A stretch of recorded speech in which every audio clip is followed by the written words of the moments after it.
చాలా కష్టపడతాను. నేను ఎంతో మందిని కలిసిన ఆరోగ్యం బాలేదమ్మా చేర్చుకోలేకుండామమ్మా అని. మీరు ఒకరా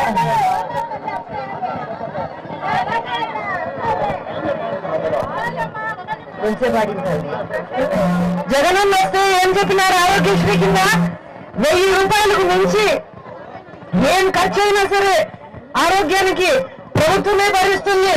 ఆరోగ్యశ్రీ కాదు, మనం ఉత్త ఆంధ్ర రాష్ట్రంలో కాదు, కర్ణాటకకు పో, తమిళనాడుకు పో, మహారాష్ట్రకు పో, అంటే బెంగళూరులో చూపించుకో, మెడ్రాస్ లో చూపించుకో, ముంబైలో చూపించుకో, ఎక్కడ చూపించుకున్నా మనకు 1000 రూపాయల పైన ఏం ఖర్చు అయినా ప్రభుత్వమే భరిస్తుంది ఆరోగ్యశ్రీ కింద.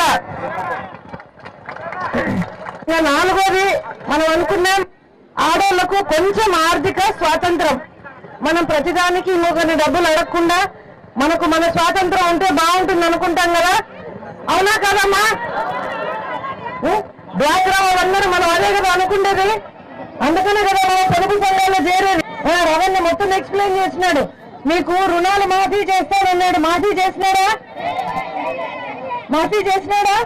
మాఫీ చేయలే. దాని మీద వడ్డీలు పెరిగిపోయినాయి.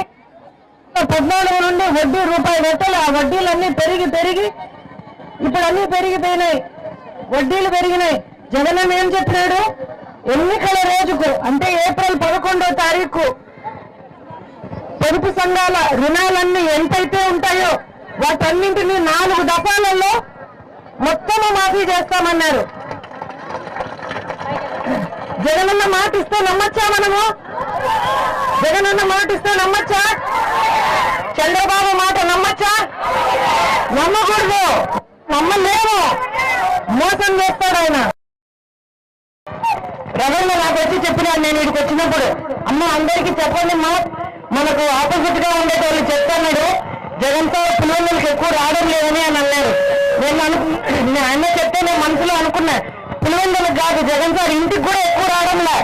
ఎందుకు? ప్రజల మధ్యలో ఉన్నారు కాబట్టి.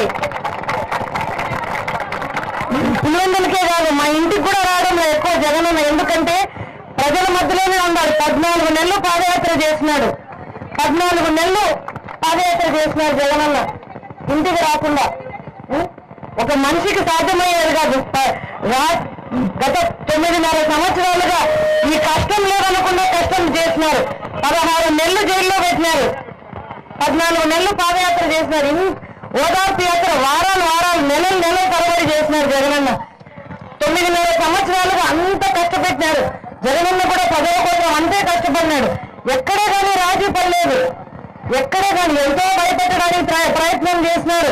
మీకు అది చేస్తాం, నిన్ను మంత్రి సోనియా గాంధీ చెప్పినారు, నిన్ను మంత్రి చేస్తాం, ముఖ్యమంత్రిని చేస్తాం, ఎన్ని వద్దనుకున్నారు జగనన్న. ప్రజలే కావాలి, నేను ఇచ్చిన మాట కావాలని మాట కోసం ఎన్ని కష్టాలు పడినాడు.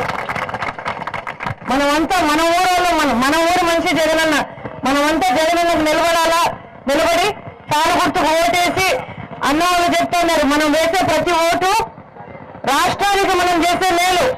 మన ఎమ్మెల్యే కోసం కాదు మనం చేసేది, రాష్ట్రంలో రావాల్సిన మార్పుకు మనం వేసే ఓటు మంది. తాను గుర్తుకు ఓటేసి జగనన్నను అవినాశన్నను గెలిపించాలని మిమ్మల్ని అందరినీ ప్రార్థించి వేడుకుంటామమ్మా. నమస్తే అమ్మా. నమస్తే అమ్మా.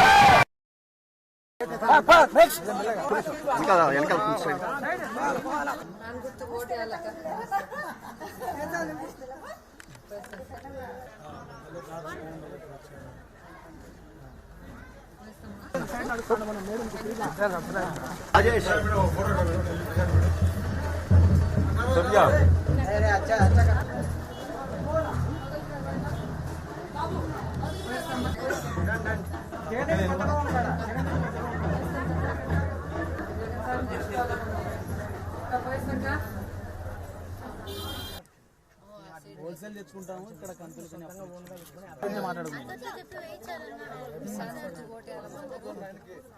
చెప్పినాడు.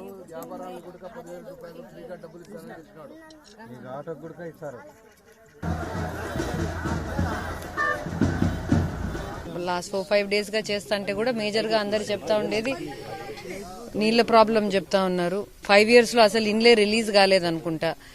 మేము ఊర్లలో తిరిగినప్పుడు కూడా టీడీపీ నాయకులు ఒకరో ఇద్దరో వాళ్ళ ఇండ్లు పెద్ద పెద్దగా ఉన్నాయి కానీ పాపం మిగతా వాళ్ళ పరిస్థితి అంతా చాలా దీనంగానే ఉంది. సో అదే వీధిలో ఉంటే ఆ లీడర్ల వీధిలో ఉండే వాళ్ళు కూడా